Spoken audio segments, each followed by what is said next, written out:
Makakomborerwa zvenyu munoti uroyi hakuna, kana kuti ndoti kudiko makatukwa imi munofungidzira kuti uroyi hakuna, nekuti uyo anoti uroyi hakuna anenge achiti zvekare naMwari vacho hakuna. Ndauya pano kuti ndinge ndichikuudzai zvimwe izvo zvinoitika usiku musina kana chamunenge muchiziva, paya pamunenge muchiti makarara. Isu tinenge tiine mabasa edu erima awo atinenge tichiita. Mukomanashi, kune vanhu vanoti uroyi hausi hwevanhu vakadzidza. Ndine degree mukoma, ndatova nemakore akati wandei ndichitodzidzisa, ende murume wangu iyewo atori nebasa rakanaka. Zita rangu muchanditi Belinda, but nditori muroyi akatozara 200%, akazarirwa neshavi reuroyi. Ndakatoita zvekutodzidziswawo. I was initiated. Ndiri ticha pane chimwe chikoro chiri muMashonaland East. Ndakatanga basa rangu iri nditori muKristu. Ndichisvika munzvimbo muno mandinoita zvekudzidzisa, ndaitozviudza kuti ndakatumwa naMwari kuti ndinge ndichiuya kuzobatsira avo vanenge vaine zvinenge zvichivanetsa. Ndaiti paya pandinenge ndichibva kuHarare ndaikwanisa kufamba ndichitsvaka mabhaibheri tuya tuma-New Testaments, ndo twandaiuya natwo ndichizodhonetera vanhu. Zvekare ndaibetserwa nomwe muzukuru wangu ari kuUK.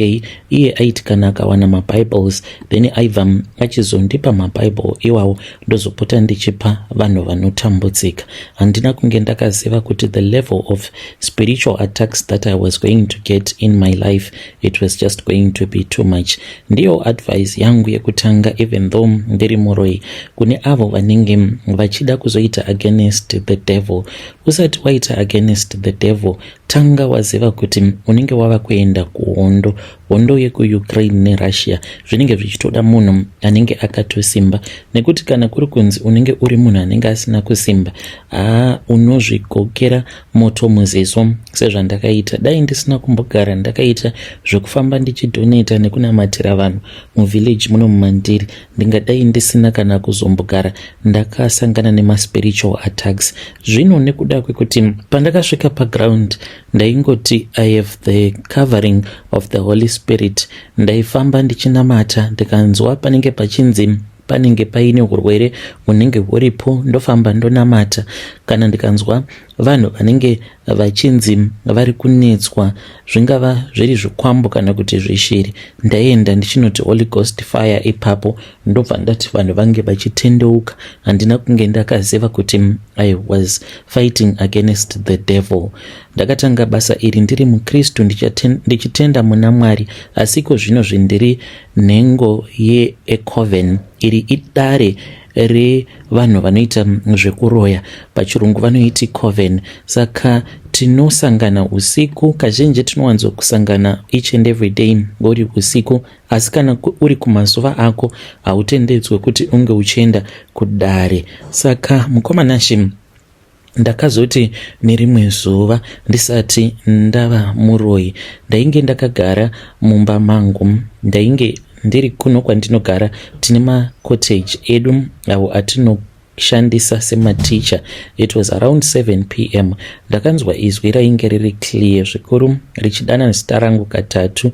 Izwi iri rakati kwandiri, Belinda, Belinda, Belinda, uya titambe. Ndakavhunduka ndikamira, ndakangoti blood of Jesus, ndichifungidzira kuti ndinokwanisa kudzinga mweya wakaipa, because ipapo pandakanzwa izwi iroro richindidaidza kuti Belinda, ndakatonzwa bvudzi rangu kutomira, ndikanzwa kuremerwa, ndikaziva kuti there was something that was happening. Plus ndaigara ndichingonzwa mamwe maticha like kuinitiata kwavakandiita vainge vachipota vachitondiudza mamwe masecrets, vaindiudza masecrets avo in secret kuti ndinge ndichizozviziva kana kuri kunzi nguva kana yakwana yekuti vanenge vava kuda kundi-initiata. Saka ndakabva ndatoziva kuti zvaitaurwa naNingi kuti kana varoyi vachida kuti vange vachikutemerera nyora so that unge uchizoroya navo, vanopota vachikudaidza. Ukanzwa uchidaidzwa katatu usiku humwe chete, ziva kuti anenge ari muroyi uyo anenge auya kuzokudaidza anenge asingadi kukukuvadza but anenge achida kuti unge uchizofamba naye.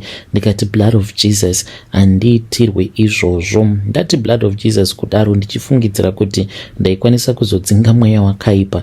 Panguva iyoyo pane imwe kitsi iyo yainge itori padhuze nepahwindo pangu. Kitsi iyi yakatanga kundiitira noise. Zuva rainge risati ratombonyura ndakatanga ndaiona kitsi iyi pandakaenda kugadheni kuseri ndichida kunotema muriwo nemashalotsi. Ndokubva ndaiona ikatanga kundiitira noise, ndikaitema nedombo ikatiza ikadzoka zvekare. Saka yainge ichingoti meow meow iriko kuseri kweimba yangu, iriko kugarden ichindiitira noise. Saka ipapo pandakazonzwa izwi richiti Belinda Belinda richindidaidza, kitsi iyoyo yakabva yati meow, yakatotaura nenzwi remunhu ichita sekunge inoseka. Kitsi iyi yakati, unofunga kuti tinokatya here kamunamato kako kesadza ikako kekuti God bless our food? Kamunamato kako ikako hakana kana simba pamberi pedu, tinokasevesa sadza isu. Ndokubva yatongoenda kitsi iyoyo, but ndakanzwa sekunge ainge atori munhu wekuziva. Kubva musi iwoyo ndakabva ndachizotanga kutya kana kunamata. Ndainge ndisingachanamati kana zviya zvandainge ndichimboita zvokufamba ndichiparidza vhangeri ndichiparidzira vanhu, ndainge ndava kutya because vana vangu kumba vainge vava kungogara vachingorwara kuHarare.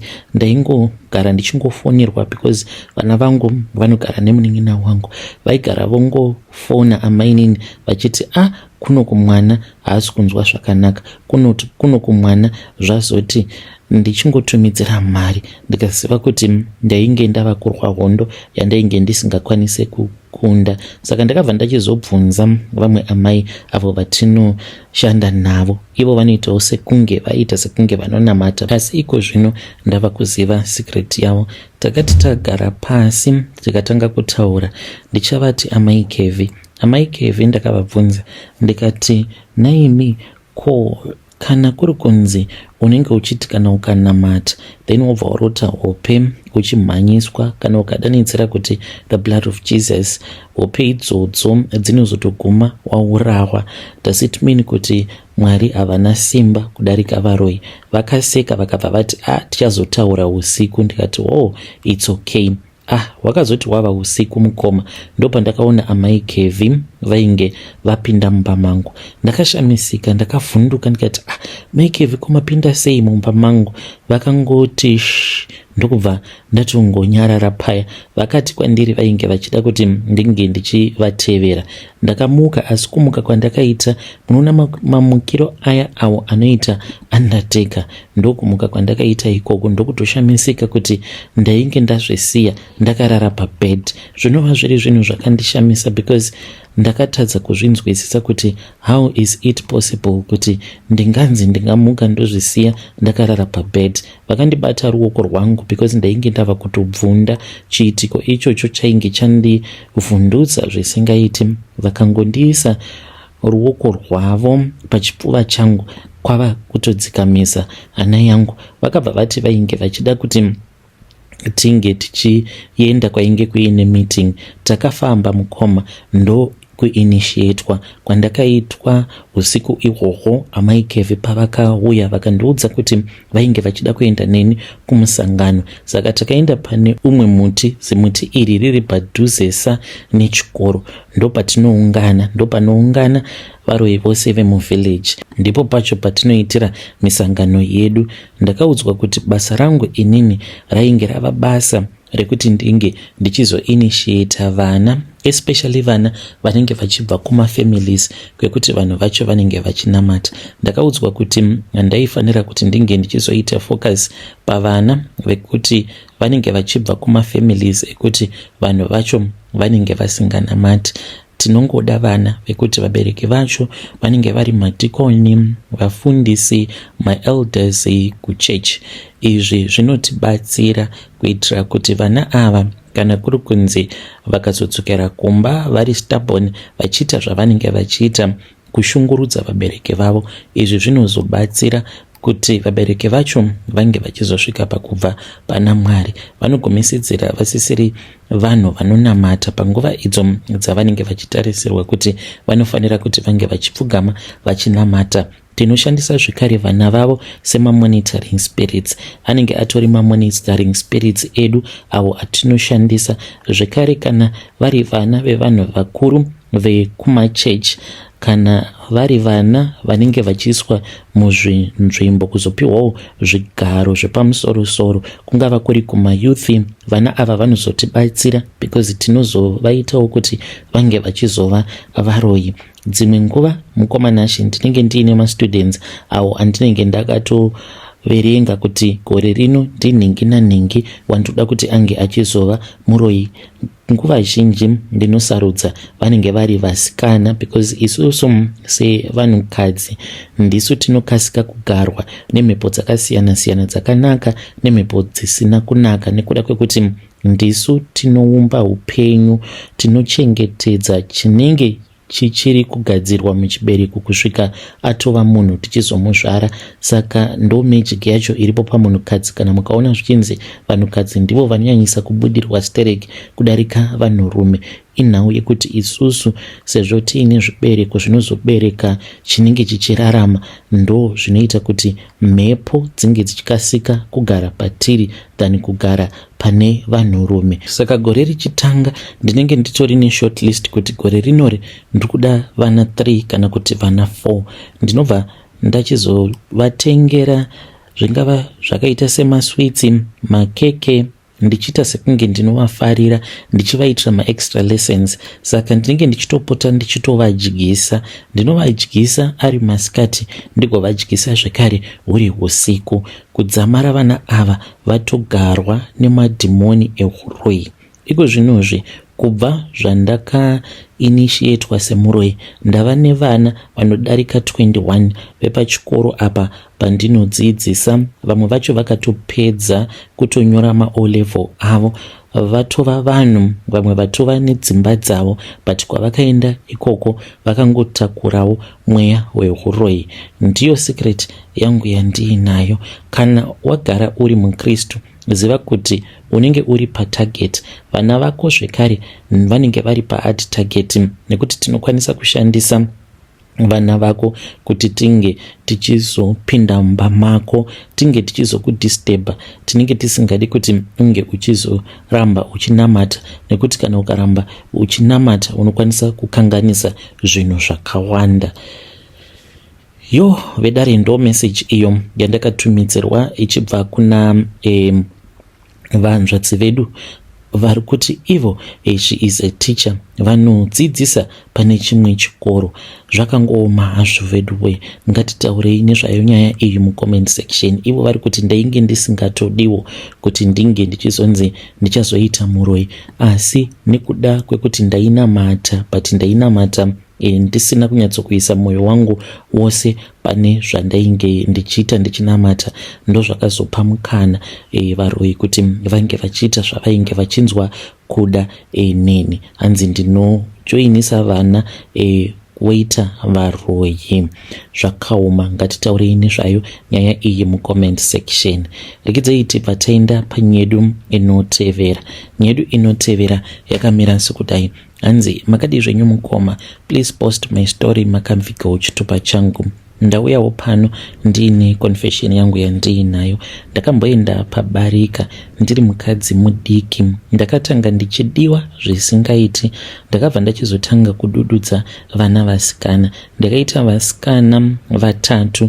Murume wangu ndopa ndakaona, ndakangoita shanje. Ndikaona sekunge ainge asingachandidi because aiti akauya kwandiri zvaainge achimbondiita sandizvo zvaainge ava kundiita panguva iyoyo. Pandakapinda mumarriage, ndakapinda ndiri mhandara. Ndaiti ndiine murume wangu, ndainzwa kuti chombo chake chinenge chakanyatsokuita zvekuti ndainzwa kuguta ende ndainge ndisingasorori. Ndakamboita sekunge ndichatiza marriage because ndairarwa neni usiku nesikati. Vaiti kunyange juti riri kuna amai guru vaitiza vouya kana masikati weti chimbondipa nekuti ndiri kukufunga. Vaita 1 week vari kumba kwangu, voita 1 week vari kumba kwaamai guru. Murume wedu uyu ainge ari muCIO. Mukomanashi tainge tichigara muHarare aiva ari munhu ainge aine mari. Ainge akatenga stand kumayadhi yainge yakakura. Ndainge ndakavakirwawo yanguwo main house yangu. Amai guru vainge vaine yavo. Amai guru vainge vasiri munhu ainge ari bad, because mukukura kwavo vainge vakakurira mazviri ende kuchechi kwavo zvainge zvisingarambidzwi. Ini ndini ndakazouya ndiine mwoyo wekuda kuti vange vachizobva. Ndainge ndichida kuti vange vachiramwa imba vongosimuka vobva vaenda. Saka ndaitofara ipapo pazvainge zvichiitika kuti kana murume ari kwavari aimbopota achitiza achiuya kwandiri. Handina kunge ndakaziva kuti varume ndo zvavari. Nekufamba kwenguva murume anosvika pakujairira bhodhi yako zvekuti anenge asingachambofunduki kana kuri kunzi akakuona kunyangwe wakashama. Saka pazvakazotanga kuitika, handinawo munhu ainge akambondidzidzisawo sezvo ndainge ndisina madzitete. Ndakangorayirwawo naamai. Saka kuti amai vako havazombofe vakaita deep pane zvimwe zvinhu. Vanongokuudza kuti unofanira kuti unge uchiteerera murume wako, this and that. Ndo zvavainge vakangondidzidzisa izvozvo. Zvimwe zvomumabedroom hapana kana zvavainge vakambondiudza. Saka zvimwe zvacho ndaitozvidzidzisawo ndiri ndega, plus nemafriends angu avo ainge asina kugara pamaparika ndivo vakazondikanganisa, because ivo vaingoshandisa experience yavo sevanhu vainge vakangozvigarira nevarume vavo. Apa inini ndainge ndakagara nemurume wangu, but tainge tiri vaviri pamurume umwe chete. Saka attention yacho inenge yakasiyana. Ndakaona sekunge ndainge ndamhurwa nekushorwa nemurume apo paainge oti kana akauya kwandiri akatika 1 obva ati akaneta. Ndikati kutanga rini? Ndakabva ndachizofamba. Pandakafamba mukoma ndo pandakabva ndachizopiwa mushonga. Ndakapiwa mushonga wekuti ndinge ndichisara amai guru. Amai guru vaiva munhu ainge ari very nice kwandiri. Apa ndainge ndakabva mukutengerwa motikari, ndakatoenda navo kunokolekta motikari, because murume akati anditengera motikari. Chatakangoita takangopiwa makey musi webirthday ndobva tachizonzi tinge tichizoenda kudealership, tikaenda tikanoitora motikari. Saka mai guru vaiva munhu aifarira mavhesi. Takabva tachizoona painge pachitengeswa mawatermelon, ndobva tatenga mawatermelon edu aya tikabva tachizodzoka kumba. Tadzoka kumba handizivi kuti ndakazongobatwa nemweya wakaita sei. Ndopandakarangarira kuti ndainge ndiine mushonga wandainge ndakachengeta mukahandbag. Ndakabva ndadzika nemavhesi aya ndokubva ndachizoita sekunge ndainge ndakanganwa, ndikazocheka mavhesi ndikabva ndachizotuma mwana ndikati chienda unopa amai guru nevhesi iri. Vakabva vachizotora mavhesi aya vakatanga kudya. Ndainge ndamwaya mushonga. Amai guru vakazotanga kurwara, I think 2 months after that. Amai guru vakati vabatira pamuviri ndobva vachizotanga kurwara. Vakarwara zvainge zviri serious ndobva vachizoendeswa kuchipatara. Vakagara muchipatara vakanzi vainge vaita internal bleeding. Amai guru vakarwara zvisingaiti mukoma. Hakuna akambofungidzirawo kuti ndini ndainge ndazvikonzeresa. Iniwo panguva yacho handinawo kunge ndakambofungidzira kuti mushonga yandainge ndakashandisa ndiyo yainge yakazvikonzeresa. Zvadaro mukomanashi amai guru vakabva vachizotanga kuti vainge vasina kana chavainge vachimbonzwa. Takatofungidzira kuti zvimwe kuda attention yavainge vachida kubva kumurume. Ndikatomboudza murume kuti ange achimbogara navo ambomira kuuya kumba kwangu, but ndakazvitaura mukutsamwa ndichiti munhu nekuti ainge amboita pamuviri iko zvino zvava kuda kunyepedzera sekunge haachakwanisi kunzwa. Zvechokwadi amai nini, she had lost her sense of hearing. Havana kana chavainge vava kumbonzwa. Mukomanashi amai guru vakasvika pakufa. Amai guru vakati vafa, hondo ndopa yakatanga. Ndakatanga kuona chipoko chavo tiri parufu. Vainge vakatomira pasaidi neni vachitaura neni vakati amai nini, kunzvimbo kwandiri kwakanaka, kune dzimba dzakanaka amai nini. Ndichauya kuzokutorai, but handingakutorei mose imimi nemurume wedu. Murume wedu ndiye anofanira kuti ange achizosara achitichengetera vana vedu, handiti ndiri kudzoka. Vakabva vanyangarika. Parufu patori nevanhu vakatotanga kutozviona kuti painge paine zvainge zvava kuitika kwandiri, ndainge ndisingachagoni kugarisika. Ndakatanga kuvaviwa nenzeve mukoma zvekuti ndaita sekunge ndichapinzira chigunwe chose, nzeve dzichivava too bad. Ndaiona masvosve pose pandinenge ndiri, ndaiona masvosve anenge akawanda, ndainge ndisingachakwanisi kugadzikana. After the funeral takadzoka kumba nababa. Baba vainge vava kuti kana takarara tose zviya taisvika pakutukana kuti tinge tichizonzi tarara tose, because ndaiti kana ndakavatarisa ndaiona chiso chavo chaishanduka kuita chiso chemunhukadzi, vari amai guru. Ndobva ndaramba. Vaibva vati uri very stubborn. Dzimwe nguva vaikwanisa kutondirova, asi ndaitya kuti ndinge ndichivaudza kuti ndo zvandainge ndichiona uye ndo zvainge zvichiitika.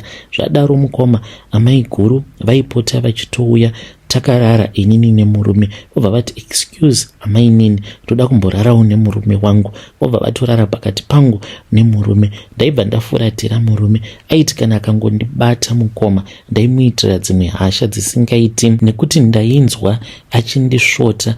Ndainzwa sekunge ndiri kubatwa nemunhukadzi. Apa zviri zvinhu zvandinenge ndisingafarire kuti zvinge zvichinzi zvaitika pandiri. Ndakasvika panguva yekuti ndairuma kana murume wangu ari pamusoro pangu ndichida kutiza, ndichiona chipoko chaamai guru vakamira pambedha vakanditarisa, dzimwe nguva vachichema.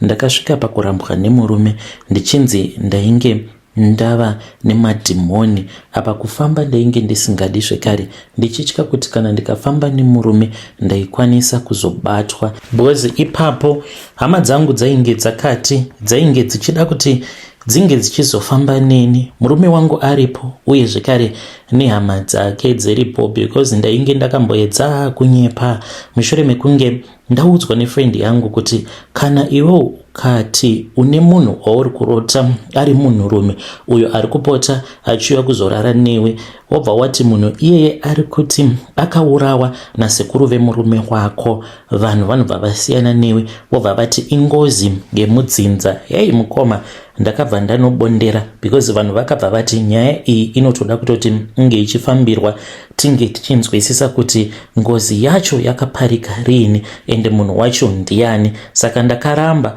kusvika ndichizongonodzingwawo pamba pakazotounzwa umwe mukadzi, handina hangu kumboita basa nazvo. Ndo zvakaitika. Iko zvinozvi kunzeve yangu yekuraiti ndinopota ndichinzwa hosho dzinenge dzichiridzwa. Hosho idzi ndakatanga kudzinzwa mushure mekunge ndati nerimwe zuva ndainge ndichida kutsvaka n'anga inogona kundibatsira. Saka ndakaenda pane imwe channel iyi mukoma vazhinji vanhu vanotoiziva, ndisingadi hangu kuitaura nezita. Saka vainge vaine imwe n'anga yainge iripo. N'anga iyi yainge iine munhu ainge achiridza hosho. Kungonzwa kwandakaita hosho idzodzo dzichiridzwa, ndainge ndakapfeka ma-earphone. Nanhasi uno ndinongonzwa kuti keche keche keche keche keche munzeve dzangu. Zvakangotanga ipapo. Ndinotambudzika. I try to pretend as if everything is okay, but zvinhu hazvina kumira zvakanaka. Ndigere zvangu mukoma, handitambudziki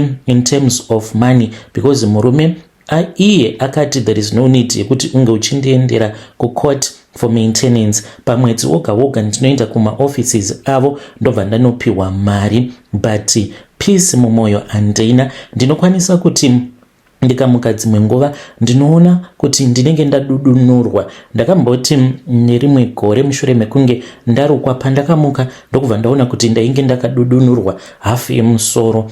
Handizivi kuti akandidudunura ndiani. Ndiri kutambudzika mhuri yeZimbabwe in secret. Apa friend yangu wacho wekundipfurira achiti hazviite kuti unge uchigara nemurume anenge aine vakadzi vaviri. Guess what? Marriage yake it did not last. The first marriage kwava kurambana nemurume wake. Izvezvi she is wife number 3. Ndakashamisika pose apa ainge asingadi kuti ndige ndichizviziva. Saka one day ndakamubvunza kuti ko vakadzi avo vaunofamba navo nguva dzose muri mumotikari ndivanani kazi ihama dzako? Because kushopping vanoenda vose, everything zvavanoita vanoita vose. Saka iko zvino zvari kutoita maprojects ekupfuwa huku vanenge vari vose. Ndopandakazotozviziva kuti saka iye she is the youngest wife. Ndakabatikana ndikati sisahwira haurevesi. Ndakamuitira audio, haana kana kutomboivhura because ainge azviziva kuti ndainge ndava kuzviziva kuti iye akatoiswa pachipari patori nevakadzi vakawanda. Ndo zvinokwanisa kuita munhu wenyama, anokusundidzira kwekuti ange achizokuseka mune ramangwana. Zvacho zvaaikuudza kuti hazviiti, you would be surprised ava iye anenge ava kutozviita. Haana kana kumbovhura audio iyoyo. Ndakazongoona profile picture yake, dzimwe nguva inomboapia, dzimwe nguva anoita sekunge anenge akandibloka, but handina hangu basa nazvo. Ndakadzidza chidzidzo mukoma, iko zvino zvandisisina kana shamwari, ndinongozvigarira ndiri ndega. Ndichiuya panapa ndikuda kuti mhuri yeZimbabwe inge ichindipangawo mazano, ndinenge ndiri mucomment section mukoma. Vedari ndo message iyo yandakatumidzirwa ichibva kuna vahanzvadzi vedu, ngatitaurei navo mucomment section. Vari kuti ndakapfurirwa nebest friend yangu. Hanzi kubva zvandakatanga kuona imwe channel vakandoudza zita rechannel. Hanzi pandakaona imwe n'anga paDrumas ichiridza hosho, nanhasi uno ndinogara ndichingonzwa hosho dzinenge dzichirira munzeve dzangu. Hanzi hosho idzi dzinongoramba dzichingorira nguva dzose, handichazivi kuti ndodii. Vari kutsvaka mubetseri anokwanisa kuvabatsira. Hanzi ndakapfurirwa nebest friend yangu. Regedzei tibva taenda panyaya yedu inotevera. Zvakaoma. Hanzi makadii zvenyu mukoma, please post my story makavika chitupa changu. Ndomuudza sei mudzimai wangu. Ndakatanga kuteerera maconfessions enyu last of last year. Ndine matakshop, kutaura kudai ndine matakshop ndichangoti 6. Handingakuudzei nhamba chaiyo nekuti ndinotya kuti vamwe vanhu vanokwanisa kuzondiziva. Matakeshops angu awa mukoma aiwa ndikunyatsokuona kuti zviri kuita kana vanhu vanoshanda havashandirane neni. Mari yandiinayo yakawanda. Nezera rangu right now at only 22 ndichangoti ndine motikari inodhura seGD6 yandinofamba nayo. Ndakaroora ndikachata mudzimai wangu muchechi. Kuchechi kwedu it is a Pentecostal church. Mukoma we had a very big wedding and vanhu vainge vakawanda pamuchato, kunyange tainge takainvita vanhu vashoma, but ours ended up being a very big wedding for that year muchechi medu. Mudzimai wangu ndakamutora ari musikana chaiye, zvose kuroora ndakatoroora. Ndomubudira pachena seiko kuti mudzimai wangu ino ndakaenda kun'anga. Pandakaenda kun'anga ndainge ndichiri ne19 years. Handina kunge ndakafunga more about the future, ndaingoda zvenguva yacho iyoyo. Saka ndaenda kun'anga kudaro, takabva tachizonzi it's either unoromba kuburikidza nekutokonyora chibage, then huku kana yadya munoverengerana. Shanga kana ikadya shanga 3 unorarama kwemakore 3, 6 years. Saka sekuru ava takavabvunza tikati, sekuru magara muindustry, pavanhu vanomboya vachiromba nenzira iyi, pane watingati anenge aine shanga kana 20 dzaanenge akadyirwa nehuku akakwanisa kutoraramawo for 20 years achiita mari? Vakaseka vakati huku pane paingazongodya here kana shanga 20 dzechibage panguva imwe chete? Ndezvemishonga izvi 10 years Mwari vanenge vatokunzwira tsitsi. Tikati 10 years ishoma sekuru. Vakati hongu 10 years uchidya mari, after that obva wafa, kazhinji unofa neaccident. Saka tikabva tati hapana here imwe nzira. Vakabva vati munokwanisa kuchekeresa mbeu yenyu, ndokubva vaburitsa basket. Tikabva taona kuti mubasket imomo mainge muine kamba kuda 6 dzainge dzirimo. Vakabva vati munoita zvinhu zvenyu muchizvitambisa kusvika maburitsa mbeu. Vakatipa mushonga wekuti tikasike taburitsa mbeu, because zvinhu zvatakaitira pajekerere vanhu vakatotitarisa, vainge vari mumatare, vanhu vaya vanoridza ngoma, mbira mumatare vainge varimo, vakadzi nevanhurume. Saka vakati musanyara because muno mutinoita yose yose. Takaita saizvozvo ndokubva tarasira mbeu yedu pamusoro pekamba dzainge dzirimo mubasket, ndokubva vavhara. Vakabva vati ndiko kutoromba kwatainge taita. Saka hatina kumbonyanya kufunga nezvazvo inini nefriend yangu. Right now I am married, life iripo, upenyu huri kufamba, ndine motikari, tine imba iyo yatiri kutovaka at only 22. mukoma handingatauri hangu kuti stendi ndakaitenga kupi, but my life is so perfect. But pane nyaya mukoma, pane nyaya, ndipo apo pekuti inini handikwanise kuti ndige ndichizoita mwana because mbeu yangu ndakaitengesa nechekare. Mudzimai ndodiko, ndongoita sekunge ndisingaone, ndongomutsvakira munhu waanozochita naye kusvika ava nepamuviri, ndozongonziwo ndakafa ndiinewo mwana wangu 1, even though ndichiziva kuti haasi mwana wangu, kana kutoti ndototsvaka munhu wandinobhadhara ouya kuzoshanda as a garden boy, obva atanga kurara nemukadzi wangu kusvika amumitisa, ndobva ndamudzinga basa. I need advice, ndodii, please help me. Kana iri friend yangu iye ari kuti kwandiri wakabhaiza mukomana, ndokusaka inini ndakasarudza kuti handisi kuzoroora kusvika ndichizonofa, ndichangozvigarira ndakadai. Ende zvechokwadi akatozviudza kuti iye haasi kuda kuzoroora. I'll be there, ndinenge ndiri mucomment section mukoma. Yo vedare ndo message iyo yandakatumidzirwa ichibva kuna mukoma vedu, mwanakomana uyo. Hanzi ndo solution iripo, kutongotsvakira mukadzi chikomba. Ndoita sekunge ndakapusa, handina kana chandiri kuona, kana ava nenhumbu ndobva ndadzinga garden boy, because I will never be able to have a child. Ngatitaurei navo mucomment section, zvakangooma azvo vedu we.